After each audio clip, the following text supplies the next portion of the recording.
Estamos retornando com o programa Velha Nova Friburgo, uma viagem deliciosa ao passado. Hoje a gente, em memória ao grande jornalista e escritor Pedro Curio. Eu estava dando uma olhadinha no livro dele, se o Frank puder mostrar, olha que uma coisa assim delicada, né? Ele quis mostrar o mapa, né, da onde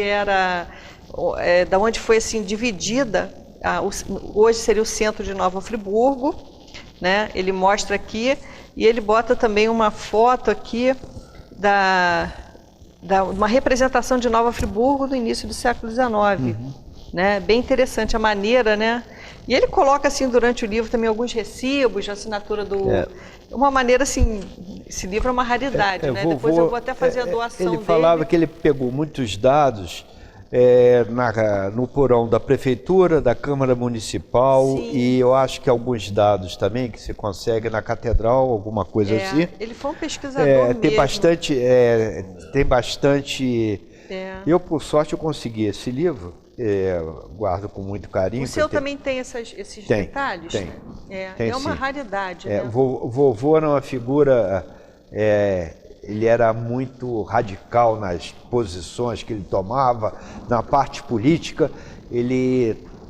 O Monsenhor Miele também teve uma participação muito grande em Nova Friburgo.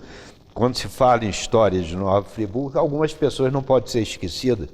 Monsenhor Caetano Antônio Miele, belíssima obra, sou meio até suspeito para falar, mas ele tem que ser reverenciado, como foi Dermeval, como foi Amâncio, pessoas que passaram em Friburgo e deixaram de uma forma a sua marca, ou através do seu trabalho, da sua inteligência, do seu amor ao povo de Friburgo.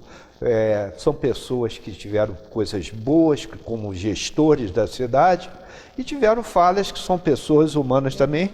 Mas eu acho que esse povo gostou muito de Friburgo, como nós gostamos, nós nos existimos. Você sabe que na chuva de 10 para 11, quando houve a catástrofe, eu não dormia, eu morava aqui na beira do rio mesmo, aqui no Parque das Magnólias, e eu não dormia porque 11 é aniversário do meu pai, 11 de janeiro. E é uma data sempre que mexia um pouco comigo. Eu estava vendo televisão, começou a chuva, eu e um filho mais novo começamos a acompanhar e não tínhamos dimensão da tragédia de Friburgo. E aí começou aquele negócio e eu vi que a coisa era muito feia, e nós pegamos o carro e fomos para Cachoeira de Macacu. Uma família nos abrigou, embora não tivesse havido nada lá dentro de casa, mas aquela emoção aí vai cair, vem água por aí, não sei o que, nós fomos para uma casa de uma pessoa amiga da minha nora e fomos para lá. Fomos numa sexta, um sábado, e voltei no dia seguinte. Voltei porque eu estava ali perto de Boca do Mato e olhava para essa serra e eu falava assim, poxa, eu gosto da cidade, eu voltei mesmo. Voltei, a gente sofreu muito, sofremos até hoje, as 900 pessoas, uma tragédia, eu acho que não vimos nada parecido, mas a gente tem esperança que Friburgo vai superar isso daí. A marca daqueles que foram, para aqueles parentes, quantos amigos ficaram, foi uma tragédia muito grande que Friburgo tem que superar. Com certeza. Nós vamos superar isso aí. Paulo, quando seu avô veio para Friburgo, você falou por volta de 1940, isso. O jornal, ele viveu do jornalismo? Viveu. Vovô... Dava para viver? Vovô era uma pessoa que eu entendo, mamãe tinha história da família e a gente não tinha assim, eu pegava muita coisa. Vovô, a ideia que eu tenho, vovô era um artista, um sonhador. Parece-me que no Teatro Municipal de Niterói tem uma placa em homenagem que ele ajudou a reconstruir. Ele trabalhava em teatro. Minha avó também trabalhava em teatro. Daí surgiu uma grande amizade que eu tive a oportunidade de conhecer, o Rodolfo e a Lourdes Maia. Rodolfo Maia vinha periodicamente a Friburgo para fazer no Cinema Marabá um monólogo chamado As Mãos de Eurídice. E ele é amigo de vovô. Eu nunca procurei, eu me lembro alguma coisa que minha avó falava. Minha avó falava que o inspetor do colégio dela no Rio era Olavo Bilac, ela conheceu Olavo Bilac. E vovô era um ator, artista, alguma coisa assim. Ele veio para Friburgo, porque na época não existia pessoas formadas em jornalismo, né? A pessoa era autodidata. Ele veio para Friburgo em 1940 e com 4 filhos. Meu pai era funcionário do sanatório naval, ele era do Arsenal de Marinha, veio para cá, papai andava também adoentado, e eu nasci aqui, tive a felicidade de nascer aqui, ali na rua Oliveira Botelho, com esquina com a avenida, onde é uma agência de automóveis, uma pensão que mamãe morava ali. Meu avô, que eu me lembro, ele sempre viveu de jornal e uma gráfica. Onde era o Nova Friburgo? O Nova Friburgo eu peguei primeiro na rua Fernando Bisotto, quando eu me lembro, onde é uma entrada de depósito das lojas americanas. Ali foi fábrica Íris, também de bebida, ali na Fernando Bisotto. Depois ele foi para Oliveira Botelho, aquela esquina que a casa de vovó dava para a avenida e o jornal dava para Oliveira Botelho. Quando o vovô terminou o jornal, em 74, por aí, esse jornal foi adquirido por um grupo, o jornal político do PTB, que foi o Mareucci, o Alberto De Jorge e eu creio que o Jaime Segal também. Eles compraram o jornal e esse jornal foi para onde tem aquele posto de gasolina ali na avenida, o posto Caristiato. Ali tinha uma casa dos Bisotto e um galpão. E eles levaram o jornal, mais um jornal político, mas aí com novas pessoas escrevendo, outro jornalista, outra linha. Mas vovô... Quantos anos, então, ficou o Nova Friburgo? Olha, vovô ficou de 40 e poucos até 30 e poucos anos. Hoje ainda continua aí a Voz da Serra, né? Com a Adriana. É uma alegria para a gente ver. Eu sei a luta do Jornal do Interior. Ela continua com o jornal. Outros entraram e terminaram. Vida curta, né? Tivemos aquele jornal do Castellani, né? O Jornal da Serra, se eu não me engano. Tem outros jornais menores e tal, que eles... É muito difícil, jornal do interior. Jornal, estou lembrando aí, Cúrio, Janaína, certa vez, um grupo, né, que o Padre Miele, o Cúrio está lembrando, dessas figuras sensacionais de Friburgo, Monsenhor Miranda, Monsenhor José Antônio Teixeira e Monsenhor Miele, né?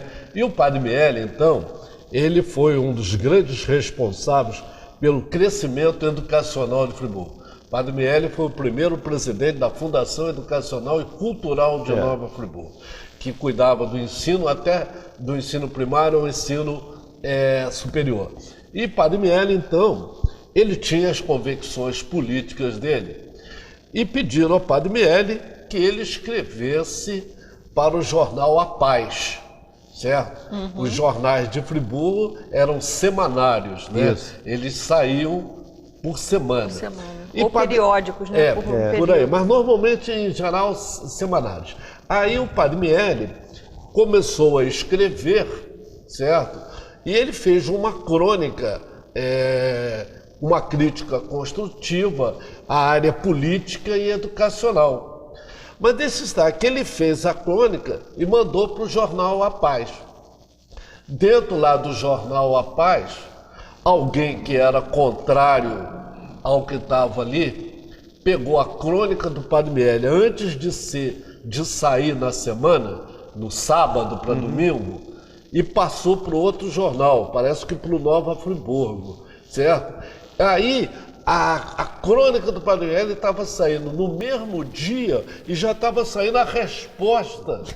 Aí ele ficou zangado. Acontece, o jornal... Aí ele falou, não escrevo mais. As notícias, meu avô contava um episódio, meu avô terminou com um grande amigo, grande abraço e fraterno abraço com o Venturinha, que é o Américo Ventura, que eles sempre se batiam. Mas vovô, uma vez, recebeu um escrito do rapaz que veio da prefeitura, o Américo Ventura, trabalhava na prefeitura.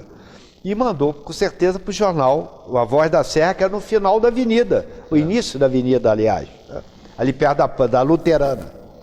E o camarada entregou errado. O vovô leu aquilo, pera um instantinho, leu aquilo tudo, devolveu e mandou na caneta E aquilo você levava uma semana para responder, você não tinha, né? As coisas eram devagar. E saiu a mesma resposta no dia da crítica, era uma briga política. Tempos depois, vovô confessou e falou que eles riram a beça, que bom, terminou bem. Mas era tão devagar que eu lia o jornal. Eu tenho um hábito de ler jornal desde 6, 7 anos de idade. Eu li o Diário Carioca, depois foi o Jornal dos Esportes, e às vezes à noite, que era um jornal verde, de folha verde, e saía à noite, como o nome está dizendo. Mas eu não me incomodava de ver, às vezes, o jornal com 2 dias de atraso que chegava, porque aquele vinha pelo trem, né? Ia ali para Bar Universal para distribuir, mina de ouro, e chegava com muito atraso. Hoje quando eu vou à academia cedo, quando eu volto, o jornal já está velho, porque se eu falo alguma coisa, meu filho, papai, isso aqui já estou cansado de ver, não é nada disso, já saiu na internet, então é outra velocidade. A velocidade é outra, e né? Na Voz da Serra, né, nos dias de hoje, eles têm uma coluna de 50 anos atrás, isso. E sempre a gente acompanha, né? Eu ali, quando eu pego essa coluna, eu já leio aquilo ali, né, de Friburgo. Mata aí saudades, vejo sempre né? citações, principalmente do seu pai, que escrevia com o pseudônimo de W. Robson. Papai escrevia o seu... Todo mundo sabia quem era, né? Mas era um nome W. Robson em sociedade. E papai escrevia muito bem. Papai era autodidata também, mas ele escrevia muito bem, era muito sensível, sabia escrever muito bem e tinha uma caligrafia, rapaz, a letra de papai era uma coisa linda, eu tento imitar, mas não consigo. Era uma letra maravilhosa. E eu vivi nesse meio de tintas, política. Quantas vezes eu vi Monsenhor entrar para conversar sobre política. Nós não podemos esquecer também, que marcou muito, Padre Afonso Rodrigues, com as suas homilias contra o comunismo, na década de 60, na Missa das 7 da Catedral São João Batista, né? Então, Friburgo tem muitas pessoas que passaram, que viveram aqui, muitos comerciantes, que deixaram a sua marca, né? Poetas, então. O JG escrevia Friburgo, amava Friburgo. Quem tem uma poesia muito bonita é o pai do Ricardo, o professor Humberto Eljaic, tem uma poesia, eu não consigo gravar, mas um dia eu prometo que eu vou pegar no Google e vou ler, que fala sobre as nuvens abrindo, sorrindo. E o JG era uma figura que nós tínhamos, eu falava, era um moleque de 15, 16 anos, 17 anos, e a gente convivia com o professor Tessá, uma figura marcante em Friburgo, né? Ele tirava a dúvida da garotada, os estudantes universitários, eles sempre ali.